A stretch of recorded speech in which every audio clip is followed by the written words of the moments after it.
We're also talking at a time when, there are elections to be held in India. Without getting into the political realm of this, what would your assessment be of this government's performance? What would be the big hits according to you, and some of the misses that you would rather have not had? Well, I think that when you look at the government's performance, you have to look certainly at the overall growth regime. You have to look at the distribution of that growth, and this is where the worries about jobs start coming. And it is not just this government; has been over time. In terms of having the legislative mandate, where are the positives, where are the negatives? The positives, of course, was GST was enacted, the bankruptcy was enacted.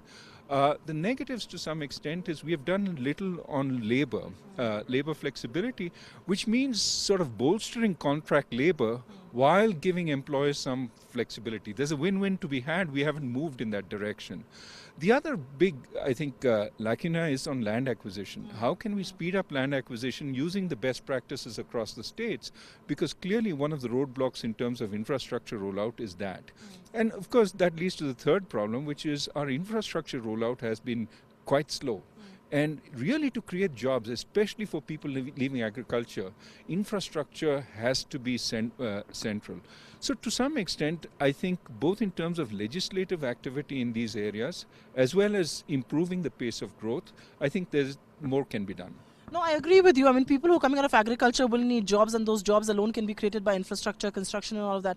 But in some sense, are you then a little concerned that if a government with this brute majority couldn't do land and labor, who could?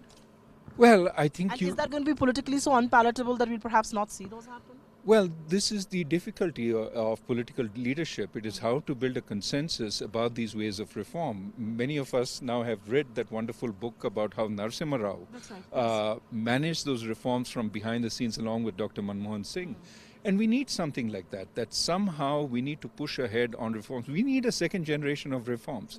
And that needs both political will at the top as well as implementation. And I think for this, we have to move towards a more decentralized structure of government.